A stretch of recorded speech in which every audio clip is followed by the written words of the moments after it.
Well, good afternoon, everybody. I think we'll get started. Welcome to Neurology Grand Rounds. It's my pleasure to introduce Dr. Kathleen Pagulayan today. Katie is an assistant professor in psychiatry and behavioral sciences and clinical neuropsychologist at the VA. Before I tell you a little bit about her background, I met Katie pretty early on in my tenure at VA Puget Sound. I'm really glad I did because I was able to get her a little interested in epilepsy, and pretty much all of the neuropsychological testing that I order goes through her group, and I really appreciate that. And she was working in the deployment health clinic, and we realized a lot of the people that she was seeing, young combat veterans with mild traumatic brain injury, severe mood disorder, PTSD. These were some of the same individuals that were being referred to seizure clinic and ended up having psychogenic non-epileptic seizures. So those crossing paths in terms of patient care led her to generate an interest in treatment of psychogenic non-epileptic seizures, and she's begun doing some cognitive behavioral therapy for our patients over at the VA. So thank you for that. Yes. So Katie got her BS in psychology at College of Holy Cross in Worcester, Massachusetts, and then did her PhD in psychology at the University of Cincinnati. After she completed that, she came to the University of Washington in 2003 and has been here since. She did her postdoc in rehab medicine here, and then took a position as initially acting assistant professor and now assistant professor. She's been supported by several grants and awards, most recently a Career Development Award through the VA to study the effects of mild traumatic brain injury. And so without further ado, I'll hand over to Katie. Thank you. Thank you. Okay, I'm really happy to be here today. Can everyone hear me okay? Is that working? Okay. So as Dr. Ransom said, I am a neuropsychologist at the VA, and I've been there since around 2007. And just in terms of a little bit of background, when I first started there, I was working almost exclusively with veterans with a history of TBI, doing diagnostic evaluations and neuropsychological evaluations for them. And so it was through that work that I became aware of the types of symptoms that these veterans were presenting with, and that really led to the research that I'm doing right now to try to better understand what's contributing to these symptoms and ultimately to try to find some interventions that might help reduce some of these symptoms. So I'm going to start out by talking a little bit about blast-related mild traumatic brain injury, how it's different than civilian traumatic brain injury, and then go into the research that we are doing at the VA right now. So TBI is frequently called the signature injury of the wars in Iraq and Afghanistan. This is a quote dating back to 2005, which is relatively early in those conflicts. This is a reporter from USA Today, and he said a growing number of U.S. troops whose body armor helped them survive bomb and rocket attacks are suffering brain damage as a result of the blast. It's a type of injury that some military doctors say has become the signature wound of the Iraq War. And that phrase, signature injury or signature wound, is continued to be used very frequently, even today. So even in times of peace, the military has higher rates of TBI than civilians. And that has a lot to do with the activities that they're engaged in on a day-to-day basis. So things like parachuting and combatives and things like that just increase their risk for traumatic brain injury. And then when we have times of war, like the Iraq and Afghanistan conflicts, that incidence increases even further. And these conflicts have been particularly interesting because so much attention has been paid over the past few years to the frequency of these injuries and trying to understand how they're impacting these veterans on a long-term basis. So just in terms of some statistics, over 2.5 million U.S. service members have been deployed to Iraq and Afghanistan. And nearly 800,000 of them have been deployed more than once. And in the veterans that we see, it's not uncommon for people to have been deployed 2, 3, 4, 5 times. So a lot of time spent in these combat zones.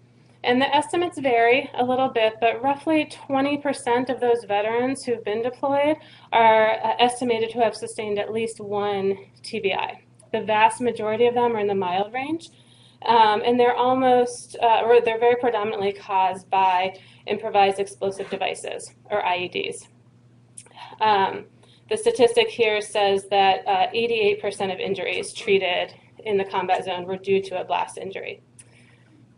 And on the side here, I just have an example. This is from 2004, 2005, but it just illustrates the intensity of the combat that some of these veterans were involved in during their deployment. So for this one Stryker brigade operating in Iraq over a 12-month period, they experienced over 3,000 enemy attacks, over 1,300 IEDs, 84 suicide vehicle-borne IEDs, which are very large explosions, vehicles filled with explosives and driven in to something to explode.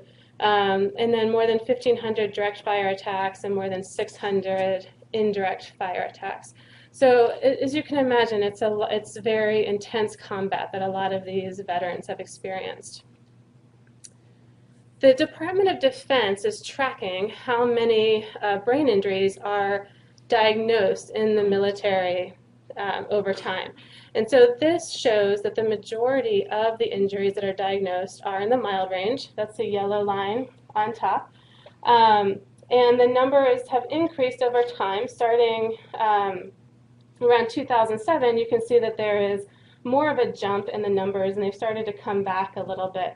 Now, the conflicts have been going on for longer than that, but more attention started to be paid to the diagnosis of concussions and mild traumatic brain injury around that time. So it's very possible that earlier on in the conflicts there were higher rates of TBIs that just weren't diagnosed. And blast injuries can cause injury to the brain by several different mechanisms. So one primary mechanism is the blast itself. So that blast over pressurization, force, or wave can in and of itself injure the brain. But then you can also have secondary injury from flying debris, bomb fragments, things like that that can impact the brain. Or tertiary injuries from displacement. So if the force of the blast actually lifts someone up and throws them, and they hit their head on something as a result of that, you can sustain a traumatic brain injury that way as well. And you can have a combination of two of those or three of those. So a primary blast wave injures the brain, then you also have a secondary or tertiary injury as well. So this is a video of a blast that went off in 2007. It's a very large blast. I'm going to warn you ahead of time, but the reason that I like to show it is because it illustrates that blast wave and the size of some of these blasts that the veterans have experienced. So it's multiple frames. It's going to, if you look, you can see the cars moving to know that things are happening. And here comes the blast. And if you notice, the dirt right here changed colors in between. There it is before the blast. Here it is after the blast. And that's the blast wave coming. And then this just shows as the blast wave reaches the camera. And then just one more illustration of what these blasts are, and just to really get a sense of what some of our veterans have experienced. This is a vehicle that is frequently used in Iraq and Afghanistan. And this is a picture that was provided by one of the participants in our research study. He was in this vehicle when it ran over an IED. And it was estimated that it was about 80 pounds of ammonium nitrate that they went over. And there were 3 people in the vehicle. He was inside the vehicle in the passenger seat, and he and the driver both had a brief loss of consciousness. The third person was the gunner, which is the person up here, whose a large part of their body and their head is exposed, was more severely injured. And that's a really common thing that we hear, that if people were the gunners, and they obviously not only get the blast wave impact, but they often hit their heads on either part of the turret or going back down into the vehicle when the blast happens. So that's someone that can have a combined blast and blunt force injury. Okay, so obviously there's differences, not only in the nature of the injury itself, the blast wave versus blunt force, but just in terms of the environment that these injuries are sustained in. So this is just some of the similarities and differences, but in civilians, it's often a single mild concussion or mild TBI, excluding the sports repeated concussion side of things. Oftentimes in civilians, it's caused by motor vehicle accidents or assaults. And usually, if it's needed, there is immediate medical assistance available. And the literature is pretty strong that if you have a single mild concussion, that you have a resolution of your cognitive symptoms somewhere from within a couple of days up to the vast majority recover within 3 months. In the military, especially in the combat situation, multiple concussions are very common, especially as people have repeated deployments. As we mentioned, blasts are the most frequent cause of the injuries. Access to medical care is variable. So can you imagine if you're out on patrol and this happens in a far out area, you may just not have access to medical care immediately or potentially even for days, depending on where you're located. And these injuries can occur in the context of a very high alert level because these IEDs can go off at any time. So people are functioning under this very high alert level. Sleep while you're deployed is pretty variable. So people tend to have chronic sleep deprivation before the injury and potentially after the injury. Obviously, based on the video and the picture I saw, the chance of extreme psychological distress is high. And because of that, and because of the nature of the injuries, there's a lot of comorbid conditions. So all of those things factor in when we as clinicians and researchers are trying to understand what is going on in this population and how can we best help them. So given all that, there's been a lot of attention paid to the overlap in this population between TBI and PTSD. So Charles Hogue, back in 2008, said, a history of mild TBI in a combat environment, particularly when it's associated with a loss of consciousness, reflects exposure to a very intense traumatic event and threatens loss of life and significantly increases the risk of PTSD. So, based on the video and those pictures, you can understand why these are traumatic events that the veterans are experiencing. And in one study, they found that of veterans who screened positive for traumatic brain injury, 34% met or screened positive for PTSD. I'll say at the VA, clinically, the people who come to us for care, that rate of PTSD is much higher, and it's much higher in our research studies as well. So when the veterans come in for care, there is frequently a whole constellation of symptoms that people have at that time. So I've listed some of the common ones that I see in my clinic. Veterans being referred because they have a history of possible mild traumatic brain injury, but when we go over their symptoms, they also endorse really poor sleep. Often they say they're sleeping 4 or less hours a night for months or years on end. They have chronic pain. Headaches are really common. Back pain is really common. Other musculoskeletal pain. There's cognitive difficulties, increased irritability, some anger discontrol. Substance abuse is present in some. And all of these things combine to have a significant impact on their personal life, conflict at home, impact on their ability to work, to go to school, all those things. And so, it's very common to see someone coming in with this whole constellation of symptoms that we're trying to figure out what is the best way to help them and to treat it. In 2009, Henry Liu described the common comorbidity of pain, PTSD, and post-concussive symptoms as the polytrauma clinical triad. It's so common to have those three together. And as you can see in this graph here, of the people who had a TBI with post-concussive symptoms for more than 3 months, which is the purple, 42% of them also had PTSD and chronic pain, and only 5% just had post-concussive symptoms. So then that leads to the question, so what are the differences between blast-related mild TBI and non-blast-related mild TBI?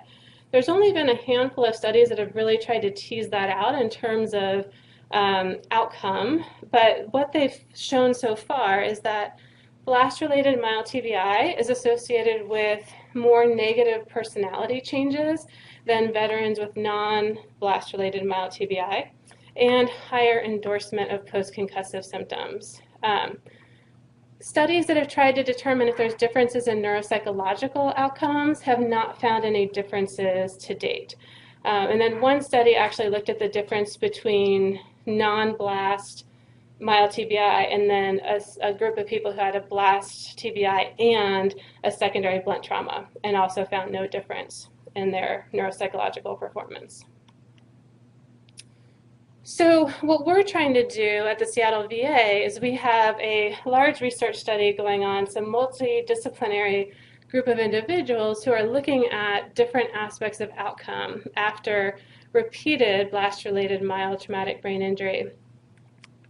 And for my particular research, we are trying to answer that question. So we know these veterans are having persistent symptoms for years post-injury.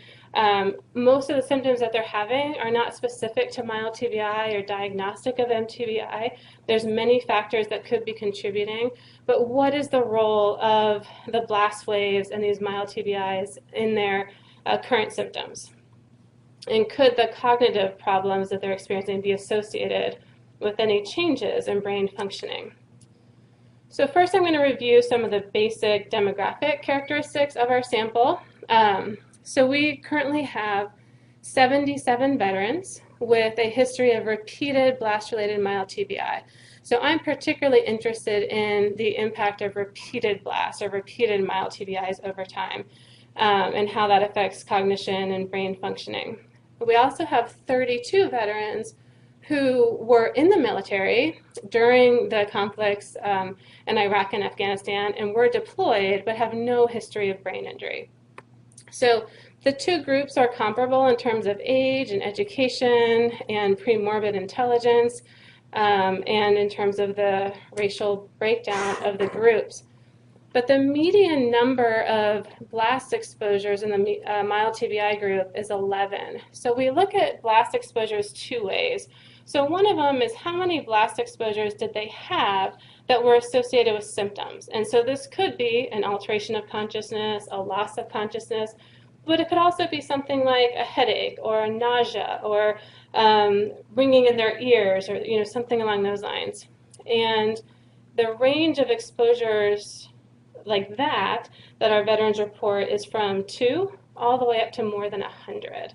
And the folks that are having more than 100 of these blast exposures, they tend to have roles in the military where part of their job is to go out and find unexploded IEDs or to detonate IEDs that have been found. And sometimes it doesn't go perfectly, so they might have some exposure from those as well.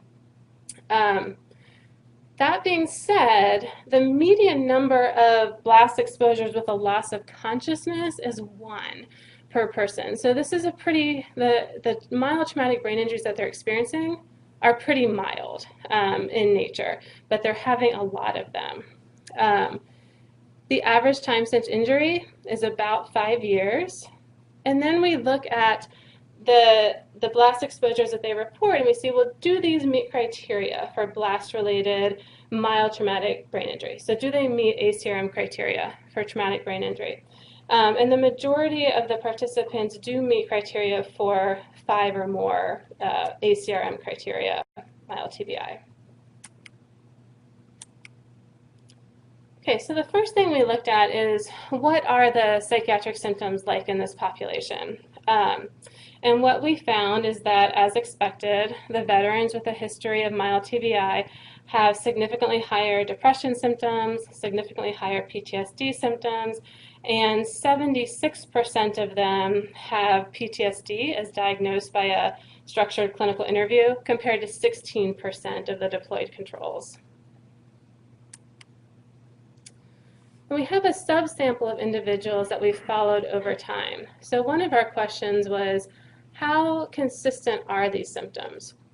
So in this subset of 21 people, their first evaluation was done about 4 years post-injury. And their second evaluation was done about 3.5 years later. And these are the mean scores over time. So PCLM is measuring PTSD. PHQ-9 is a measure of depression, and NSI is the neurobehavioral symptom inventory, and so these are cognitive post-concussive symptoms. And as you can see, these symptoms at a group level are very consistent over time. So these, at time 2, these are on average 7.5 years post-injury, and they're still very symptomatic on all of these scales. This slide just illustrates the variability in scores over time within the mild TBI group. So the lighter lines are the individual scores from time 1 to time 2. The darker line is the mean. So as you can see, there's variability. Some veterans are reporting more symptoms, which is a higher PCL score. Some are reporting lower symptoms. Some are staying the same over time. But it all averages into pretty much the same level of PTSD symptoms over that 3.5-year period. The next thing we were interested in is post-concussive symptoms. So how much or how symptomatic are these veterans in terms of post-concussive symptoms years post-injury? And this is the percentage of participants in each group who are endorsing moderate to very severe symptoms in each of these categories.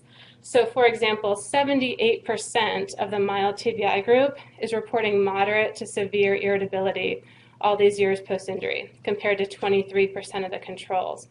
And then I highlighted the cognitive items on here too. So you can see 77% of the mild TBI group is endorsing a high level of forgetfulness, 69% is reporting a high level of concentration and attention problems, and 61% is endorsing slowed thinking. So again, these veterans are many years post-injury, and a very high percentage are still reporting significant, not only cognitive difficulties, but emotional difficulties, headaches, things like that. So then we wanted to know, what is the relationship between those symptoms and the number of mild TBIs that they've sustained? So this graph illustrates that for the domains of the NSI, so that's that measure of post-concussive symptoms, and it can be grouped into affective symptoms, cognitive symptoms, and somatic symptoms. And for each of those domains, there is this dose-dependent relationship between the number of blast exposures or TBIs that they had. And for this graph, I did include our participants who have a single mild TBI, and then compared to those with 2 to 4 mild TBI and those with 5 or more traumatic brain injuries. And there is an increase in symptoms associated with a higher number of traumatic brain injuries. Okay, so then as a neuropsychologist, I wanted to see, well, how does all this translate to their performance on neuropsychological measures? So we know they've got a high level of psychiatric symptomatology. We know that they're reporting a lot of cognitive difficulties, and we know that these things have been there for a long time. So we gave them a battery of neuropsych tests, which is going to be showed on this slide as well as the next slide. This slide shows the memory and executive functioning problems or performance in the groups. And the interesting thing here is this line, the shaded area right here, is average range performance. So although the mTBI group is a little bit lower on all these measures than the control group, their performance is in the average range on all of them. The only test where there is a group difference in the memory domain is on a measure called the MIST, and this is a measure of prospective memory, which is basically the ability to remember. So remembering that you need to call someone in the future, or remembering that you need to schedule an appointment, those types of things. So the veterans are doing significantly worse on this test than the control group, but as you can see, it's still solidly in the average range. But interestingly, this is one of the domains where they do report a lot of problems. So this slide presents the results on measures of working memory and processing speed. So again, the results are pretty much the same. The performance tends to be in the average range. And on the majority of the tests, the mTBI group is a little bit lower than the control group, but it only reaches significance on one of the working memory tasks. And this is a task where they have to hold information in their memory while they're given a distractor task to do. and their performance is right at the low end of the average range, but still in the average range on this task. So this stands in contrast with their self-reported cognitive difficulties. So the brief A is a self-report measure, and it measures reported cognitive difficulties in a bunch of different aspects of executive functioning. And so what's interesting here is that the veterans with mild TBI are reporting more cognitive difficulties across the board on all these subscales. But the only one that reaches clinical significance is working memory difficulties. So a score of 65 or higher is suggestive of clinically significant symptoms. And in this population of veterans with repeated blast-related mild traumatic brain injury, that is the one score where on average they're reporting clinically significant working memory problems. All the other domains, they're reporting higher or more difficulties than the controls, but working memory is endorsed the highest, and it is the one that reaches clinical significance. Another way of looking at that is within each group, how many of the individuals are reporting symptoms that are at a clinically significant level.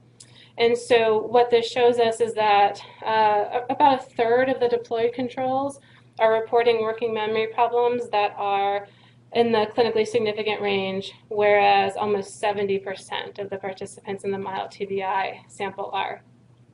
And some of the items on this questionnaire to just get a sense of what we mean by working memory is forgetting what I'm doing in the middle of things, trouble remembering things even for a few minutes, so like directions on how to get somewhere, what I went into the kitchen to get, that type of thing, forgetting instructions easily, and difficulty with multi-step tasks.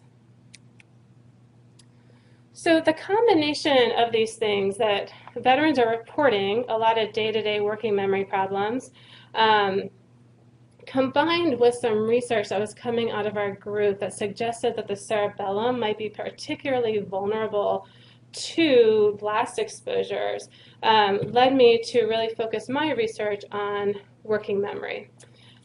Because we know that working memory is associated with a neural network that involves the frontal, parietal, and cerebellar regions.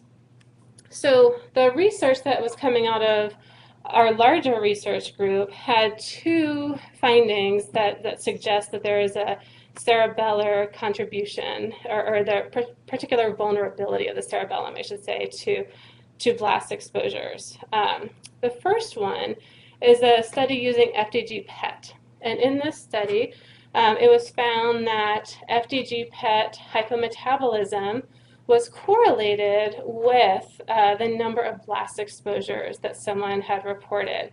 And that was especially prominent in the cerebellum. And this was present even after controlling for a range of psychiatric symptoms. So PTSD, depression, substance abuse were all controlled for, and this correlation between number of blast exposures and hypometabolism in the cerebellum still remains significant. The second finding from our group of researchers was in mice. And in this study, they further investigated some of these cerebellar findings in a way that they were able to control for the potential impact of secondary or tertiary injuries. So this is purely a blast wave injury caused to the mice. They were exposed to 3 blast exposures. And then they looked at the Purkinje cells in the cerebellum. And what they found is, if you look here, you can see the presence of the red Purkinje cells here. After the mice were exposed to 3 blasts, 30 days later, they looked at that same area and found that there was a loss of the Purkinje cells throughout the cerebellum. So again, suggesting that repetitive blast exposure or the cerebellum might be particularly vulnerable to blast exposures. So building on that, we decided to use the functional MRI task, the MBAC task in the scanner, to look at how the working memory network in our veterans is affected. So for this study, we had a slightly smaller sample. We had 36 veterans with repeated mild TBI and 20 controls. Same presentation in terms of psychiatric symptoms. They were an average of 6 years post-injury, had an average of 11 and a half, or a median of 11 and a half blast exposures, and about half of the participants had 5 or more mild TBIs. So for those of you who aren't familiar, the NBAC is a working memory task that has different levels of difficulty. So on the easiest part of the task, the one-back, they are presented with these letters one at a time. So T, L, H, so on. And your task is to respond yes when the letter in front of you is the same as the letter that was presented just before it. So here, when the second Q is presented, you would say yes, because it's the same as the letter Q that was presented just before it. On the two-back task is a little bit harder. Here, you're asked to say yes if the current letter in front of you is the same as the letter that was presented to previously. So here, the example is B, T, L, T. When that second T happens, you would say yes, because the T was also present two before. And then the three-back is the same idea, but you're responding yes when the letter was presented three previously. Do the subjects just see one letter at a time? Yes, So and then it disappears. They just have to hold it in their mind what the letter was, in the order of the letters. So one question was, could our participants do it? What was their accuracy like? The three-back task is pretty challenging to be able to hold that information in your mind and respond yes to it. And this is the overall performance in terms of their true positive. So how many times did they say yes when they should have said yes? So across the one-back, the two-back, and the three-back, the control groups did do a little bit better, but it was only significantly different on the three-back. But even within that, even though the controls did have a significantly better performance, the difference was there was 12 possible true positives. The average for the control group was around 10, and the average for the TBI group was around 8. So we think that means they're still engaged in the task, they're just not doing it quite as well. And overall accuracy for both groups, I think 85% or so was as low as it went. So, so what we did was we looked at the activation during these tasks. So this is the presentation of the results when you compare the activation of the control group and the mTBI group when they're doing the three-back task, so the hardest of the working memory tasks, compared to the zero-back, which is a task that doesn't have a working memory component. They're just saying yes when an X is there. They don't have to remember anything else for that one. And so you can see in both of these groups, they are activating their working memory network like we would expect. So this is the working memory network we would expect to see, this frontal, parietal, cerebellar activation. And it's nicely present in both the controls and the mTBI group. The difference emerges when we look at the linear trend analysis. So this is comparing the activation of the brain as task difficulty increased. And there were two areas of difference that emerged between the deployed controls and our mTBI group when you look at this linear trend analysis. So the first one, here in blue, is that there's decreased activation in the cerebellum for the mTBI group. And this was true not just compared to the control group. So as the task difficulty increased, the control groups were activating the cerebellum more than the mTBI group. But it was also present that the mTBI group was not activating more of their working memory network as the task difficulty increased, like they should. The second pattern that we saw, or the second finding, was here, this aspect of the medial prefrontal cortex that was more activated or more present in the mTBI group than the control group. So this talks about that finding a little bit more. So again, these three areas up here highlight where we found the working memory network was. This is the area of the brain where we saw increased activation in the mild TBI group.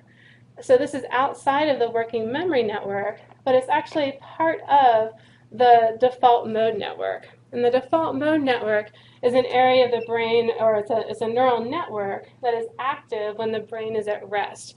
And when you engage in a working memory task or other cognitive activities, the the default mode network is supposed to be suppressed while the working memory network comes online. And so we know that accurate suppression of the default mode network during a task is positively correlated with cognitive performance. So if you can suppress that default mode network while you're doing a working memory task, that's associated with better performance. However, failure to suppress that default mode network, like we're seeing in the mild TBI group, is associated with attentional lapses, not as good cognitive performance, and self-reported mind wandering. So again, in the primary differences here that we're seeing this failure to suppress the default mode network, and we're also seeing this pattern where the mTBI group has less activation in the cerebellum compared to our controls. And both of these findings can be associated with reduced working memory performance. So in summary, what we've found so far is that we have veterans with a history of repeated blast-related mild traumatic brain injury who are reporting a constellation of emotional, cognitive, and somatic difficulties for years post-injury. And as we saw, those difficulties seem to be remaining fairly consistent at a group level over time, even up to an average of 7 years post-injury. And consistent with the literature that's out there, neuropsychological performance is in the average range, even though they're reporting significant day-to-day cognitive difficulties. But when we looked at their performance on a working memory task in the scanner, we did see 2 alterations in the working memory network as task difficulty increased. And as I mentioned, both of those differences, the medial prefrontal and the cerebellar differences, could be associated with poor cognitive performance. So the other thing that I wanted to talk about was what the implications of these findings are. So not only is there a possible explanation for why they're reporting these day-to-day working memory problems, but this is also additional support for the idea that the cerebellum may be particularly vulnerable to blast-related traumatic brain injury. And we think this is lining up with some of the ideas that Schmahmann and his colleagues have proposed, that the role of the cerebellum really extends beyond motor functions and into the modulation of both cognition and emotional functioning. So given the findings that we have with working memory, we're interested to see if this might also be applicable to the high levels of irritability and other symptoms that these veterans are reporting for years post-injury. Okay, and so next steps. So there's lots of work that we're currently engaged in right now. As I mentioned, we want to look at things like the neural substrates of irritability and some of these other symptoms that veterans are experiencing. We're also continuing to recruit participants to really be able to try to understand some of these findings or do some of these analyses in veterans with just PTSD or just depression and compare that across our sample of veterans with mild traumatic brain injury. We are doing a longitudinal study, so I presented the data from about 21 of those participants, but Dr. Peskin just has funding to continue that longitudinal study out to continue following those veterans for several more years. And then ultimately, we also want to be able to compare the veterans with repeated blast-related traumatic brain injury to individuals who have repeated sports-related mild traumatic brain injury, and really try to understand the similarities and differences that are present. For me, I'm particularly interested in working memory, but across all these symptoms. And all of this work wouldn't be possible without the large number of collaborators that we have who are working on the traumatic brain injury research study. So we have collaborators at the VA and quite a few at the University of Washington as well.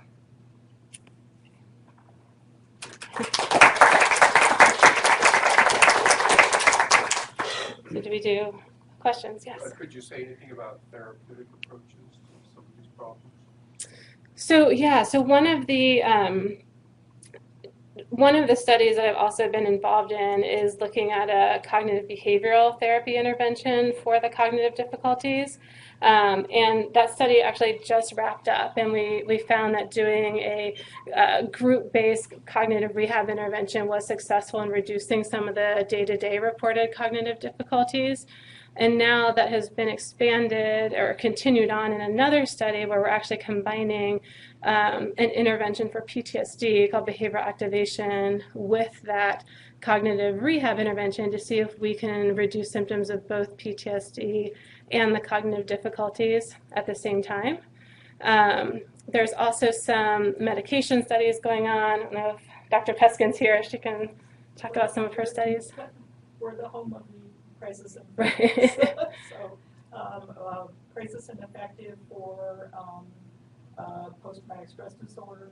We're doing 2 studies now using crisis for reducing drinking and heavy drinking days in active duty service members with alcohol abuse and dependence, and also using crisis for prophylaxis of post-concussive migraine, and a few more things we're working on. So that's really interesting. Given that we see some diffuse axonal injury in some of these cases, I wonder about the white matter connections in the networks that have you or anybody in your group looked at, say, like diffuse and tensor imaging or white matter networks in this setting? Yeah, so the Dr. Peskin's larger study actually has multiple neuroimaging modalities that we're looking at, including DTI as well as MPF, macromolecular proton fraction mapping with Vasily Yarnik is the person leading that up. You look like you're going to say something. So we are finding, so we've done a few things. We've done just straightforward DTI for the usual measures. We've done some DTI tractography, which shows interesting findings in terms of using C regions of the cerebellum. And our most sensitive structural technique so far is the MTBI, which gives you, it's ionization transfer technique, which gives you the fraction of your hydrogen ions which are attached to big molecules versus small molecules, and it's been shown in both animal models and humans to be associated with myelin disintegrity when you have a reduction of your macromolecular proton fraction. And we're finding abnormalities in multiple brain areas: white matter, gray matter, light gray matter, border.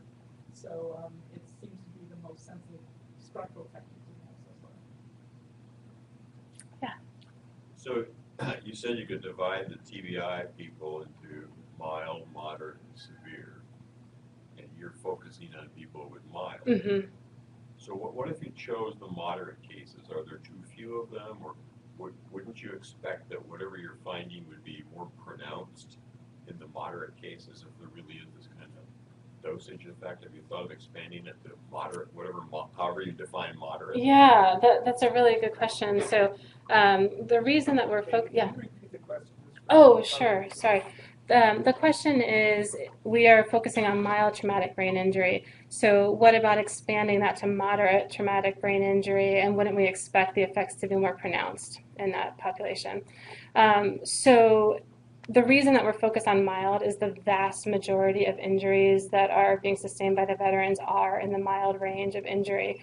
And the way that the VA has set up their polytrauma centers is that the people with more severe injuries go to specific centers throughout the country. So our VA sees very few of the veterans with moderate to severe traumatic brain injury. The vast majority that we see, I know it's upwards, more than 90% of them are in the mild range. Yeah, and I can make some comments on that too. I think they followed 25 veterans who have moderate to severe TBI. Yeah, okay, yeah, there you go. And also, it's really, and I think this is particularly the phenomenon of this war, that it is multiple injuries. You can only have multiple injuries if they are mild. If you have a moderate to severe TBI, you're medevaced out, the war is over. So you're not, repeatedly exposed to more and more head trauma. So they're really the unique injury of this war really is this repetitive mild. How would they differentiate the, I understand mild, Yeah. and I think I can imagine severe, pretty bad. Right. So what would moderate be, and couldn't you find 10 or 20 guys you could do a PET scan on with moderate? Or is it moderate worse than I think? It's worse than, probably worse than you think. Yeah. So, just by, I'm not sure the definitional. Yeah. So for the traumatic brain injury, we follow the ACRM criteria for mild, moderate, and severe. And so it has to do with the length of time that someone is unconscious, the length of the post-traumatic amnesia, if it's available, what their Glasgow Coma Scale score was. So there are defined criteria that we would use to determine that. To find people who have blast-related mild TBI in the moderate range in our VA setting would be very challenging. And even when, most of these injuries are alteration of consciousness, there's relatively few loss of consciousness. But even when there's loss of consciousness, it's almost always less than that. But to have a moderate TBI, it has to be more than moderate, half an hour. for more than 30 minutes. So Yeah. you can imagine that's a person who's getting major medical attention. More than 30 minutes. Mm-hmm. Exactly. Yeah. So it's very nice work, and the population is challenging because there are lots of comorbidities. Mm-hmm. I sort of have two questions. The first is that a lot of the difficulties that you described are also what I would expect for patients who are having clinically significant depression. Mm-hmm. Impairment from depression. The second is, what do we know about the comparison between individuals who've remained in active service and those who are veterans with similar exposures? Are you finding the same profiles or different profiles? Yeah, that's a good question. So in terms of this type of research, we don't have any direct comparisons with the active duty personnel, but one of the limitations of the VA research is that we are limited to veterans who are coming to us for care. So we don't have access to the veterans who maybe had one or more blast exposures but are doing well, and aren't coming in for care. So that is a question I've always had is, who are the people who are doing well after these exposures and how do they differ from the veterans that we're seeing? Your other question was about the depression. You're right. There's lots of overlap between all of these symptoms, and none of these symptoms are specific to or diagnostic of TBI, and that's part of the challenge. In some ways, I feel like things have evolved. Where there used to be a focus on trying to parse it out. How much of these symptoms were depression? How much were PTSD? How much is traumatic brain injury? And now we've kind of realized this is how they're presenting, and this is what they're dealing with on a day-to-day basis. And so we're just trying to understand, what is their symptoms, what is driving those, and can we figure out interventions that would be helpful for treating the symptoms that they're experiencing. So obviously if someone is depressed, we want to get them into treatment for the depression and see if that changes any of these other symptoms as well. But we also know that a lot of these symptoms remain chronic even if individuals are in treatment. So we're trying to figure out ways to help in that situation. Yeah. There are two questions from the host. Oh, okay. Let's see. So the first question is, what is your opinion on the potential for biomarkers in the diagnosis of TBI? So that is outside of my field, but Dr. Paskin again can answer that. I can so answer that question because I'm preparing my slides to go present for the kickoff meeting for the Boston University U01 on the clinical diagnosis of chronic traumatic encephalopathy. And so I've carefully reviewed all the data on biomarkers. So there's a handful of biomarkers that have been well replicated in moderate to severe and acute TBI. And I probably can't remember all of them, but they're S100 beta, neuron-specific enolase, GFAP, there's been a couple more. Is this CSF? This is blood. Right. And with respect to CSF, they're really, well, respect to blood, first of all, now there have been a couple reports, now that we have this Quantrix Simoa technology that can single molecule array. that there have been a couple reports of plasma tau being elevated. Very complicated by other potential sources of plasma tau, such as muscle tau. As of now, the commercially available tau, antibody-based assays do not distinguish between brain-derived and muscle-derived tau. And now we have even newer technology measuring CNS-derived exosomal tau in blood, but we're not there yet with TBI. With respect to CSF biomarkers, there's really very little. We have found and not looking at the neurodegenerative biomarkers, A-beta-42 tau, phosphorylated tau. We have not found a difference in absolute values, but we have found an increase in the ratio of phosphorylated to total tau, about 20% in our TBI veterans. And this is going to be obviously and we've also found an elevation, and this is not published, so don't be going to tell everybody. We've also found an elevation in both interleukin 6 and interleukin 7.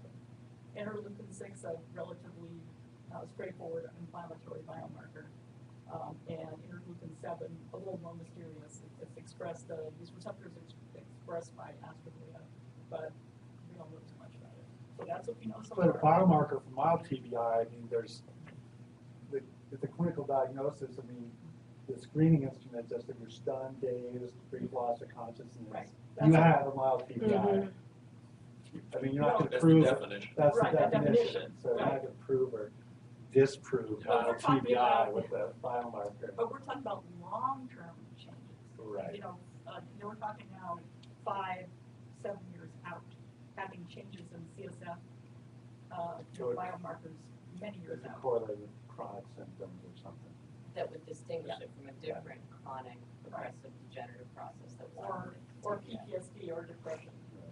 So some of the football players with a direct football injury and PTSD kinds of symptoms, cognitive decline kinds of symptoms, have come to brain autopsy, which you see in the media every once in a while. Right. Have any of these kinds of cases come to autopsy? Oh, the veterans? Yeah. There have been, yeah. So Ann McKee out in Boston has done some work that has looked at brains of a handful of veterans. Anything? See anything? And do you want to So come? there's been- Atlantic's also doing that. So really 3 sources. So in the literature have reported already there have been 5 cases in Iraq veterans. 1 by Benito Malu and 4 by Ann McKee. Of course, there's huge accession bias in this, but all 5 cases have the typical neuropathologic features of chronic traumatic encephalopathy. I believe Dan Pearl has a paper that came out today, I believe is no longer available. And he shows some slightly different changes. I don't want to say anything in case. And do we, About today. and is there any confidence that those cases you just referred to did not have the other kind of head injury? No, it's very common for veterans who have blast head trauma to also have impact head trauma. Exactly. Many of them are former high school athletes. Right. And then the sort of combination, your striker vehicle runs over, an IED, but then you whack your head on the So, side of the so vehicle. they're not pure blast No. TBI by any. Correct, yeah. And was any comment made about the cerebellum in those cases? I don't recall that it No, it wasn't. They probably weren't thinking about it. No, they didn't talk Are you about sure? cerebellum. Thank God, I should have had you answer this. I didn't see you behind Tom's head. So not yet. So we'll see with this new report what the results have to show. So I think the So Dr. is that Rash had a today? question too. I haven't seen. Yeah. So I had a question about your fMRI Okay. paradigm. So do you think, what about the possible interaction between affective and cognitive factors in that performance? So it's a frustrating task, the feedback is really hard to do. Yeah. You've got some, emotional discontrol, maybe they find that more frustrating. And I think there's some evidence that there's a U-shaped relationship in terms of default mode deactivation and adrenergic count. So I'm kind of wondering, do you think that's a possible, have you looked at how they experience that? We compared to the control? definitely, we have comments, observations of how they're doing in the scanner. And one of the things we will be looking at is if we control for PTSD symptoms. Preliminarily, what we wanted to look at was just making sure that they didn't get so frustrated they stopped doing the task, and that's why we were looking at the accuracy and try as a kind of proxy for their engagement in the task. I definitely, from the handful of people that I have trained to do the task in the scanner, I think frustration definitely is a component of it. More so I saw in the TBI sample than in the deployed control sample. So I think that's definitely something we have to look at. Prefrontal areas connected with emotional Right, processing. absolutely. So it might activate in that situation. Yeah, that's a very good point. Dr. Gospi has a question. Oh, okay. Okay, the other question is, are there any differences between younger veterans, age 18 to 21, who were injured versus older veterans in their 40s and 50s when they had their injuries? We haven't looked at that yet, but that is something we want to look at in the future. And we've actually extended the age limit of our enrollment up to, our oldest veteran is now 61. So we can look at age of injury and have quite a spread in terms of looking at the age impact. Yeah. I was wondering, and you may have said so, but were these populations matched in terms of military occupation, i.e. were soldiers who were exposed to a higher level of stress, potentially inducing hypervigilance, was that controlled for? Because I know with some of the veterans that I've spoken to, they talk about their memory issues being linked to the hypervigilant state, whether or not they actually experienced any organic trauma. Yeah, I mean, you can absolutely have cognitive difficulties associated with PTSD alone for that very reason you described. So you're attending to other things in your environment instead of what's going on in the moment. We often talk about PTSD being a disorder of the present for that reason. They're either thinking about what happened in the past or what might happen in the future. So that is absolutely something that's definitely a contributing factor. One of the issues that we have is that it's almost impossible to match for their position in the military because the folks with the highest number of blast exposures were doing things like EOD. And I don't think which is the people who go out and find the bombs and explode those. And so finding a control who had no blast exposures, who had that type of military role, we just haven't been able to do that. And even being able to look at veterans who were deployed without TBI, who have PTSD, that's been hard for us to recruit into our study. So trying to parse these things out, just in terms of the population we've been able to enroll, has been challenging. Jobs out there, Yeah. Not 100%. I can answer that question actually. So roughly, so the primary military occupational specialties, MOSs, in our TBI group are, explosive ordnance disposal, infantry combat engineers, and MPs. Our control group were about 50-50 administrative and combat veterans. So, the problem that Katie's talking about is you can't find that many combat veterans who haven't had these exposures. And we've done 2 studies where we've recruited from both sides of the equation. So at the VA, where we're doing TBI studies, we're recruiting people with TBI. Over 75% of the time they have PTSD as well. In our active duty soldier study for PTSD, when we recruited, we had the same overlap. So recruiting for combat trauma, PTSD, military PTSD, we found 75% of those also had. So either direction you recruit from is the same. Yeah. Do you find other evidence of cerebellar dysfunction in these veterans? In terms of motor symptoms or?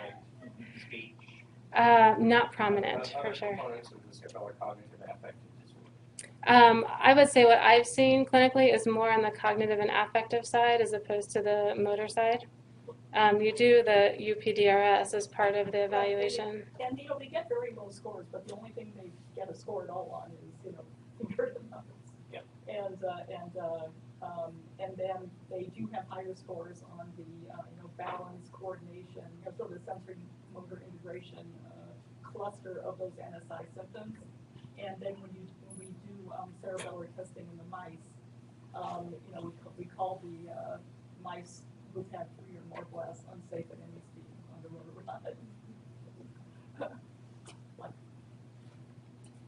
Yeah, one more question. we know why the control population had above average MIST scores? So that's a good question. That's a test that we don't tend to use clinically. It's a test that we added in because the standard clinical measures of retrospective memory is they just don't pick up any group differences. So I think that it's just a test that they can do. I don't have any other better than the average. Yeah. It's not the norms for it, frankly, aren't the best though. So it could have something to do with that. But yeah. Let me say something about your control population. Sure.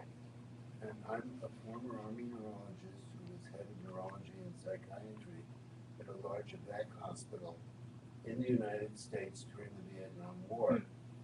The blast injuries were not an issue. And I won't even address that. You've done that brilliantly. But we had an awful lot of people with what is now called PTSD. We called it something else. Same issue, but we were not studying this. We were just taking care of the patients and distributing them in a large community. A major discriminating factor was whether they had been in combat or not. And that's easy enough to find out. Mm-hmm. You don't have to go through their MOS numbers. You just ask them whether they were in combat. We saw relatively little PTSD from the non-combat troops, even though they were in some degree of danger, more so in the Vietnam War because of the characteristics of the fighting there. But those who were in actual combat had a far higher percentage of PTSD and some other neuropsychological consequences without head injuries. I'm talking about the head injury group. And you might find it interesting if you split your control group into those who were in combat and were not in combat, because I think you would see that they are not identical. The two halves of that control group are not identical. That's a really good point. That might have some bearing on the way you draw conclusions about the head injury. Yeah, that's very interesting. We've actually started recruiting a group of individuals who were in the military during OIF, OEF, but never deployed to have an additional comparison. But you're saying within the deployed control group, looking at those who were in combat versus those who weren't. So that would be, yeah, that's a good idea. Well, to draw from my experience, it's not identical. We saw people with PTSD fairly frequently who were not in combat.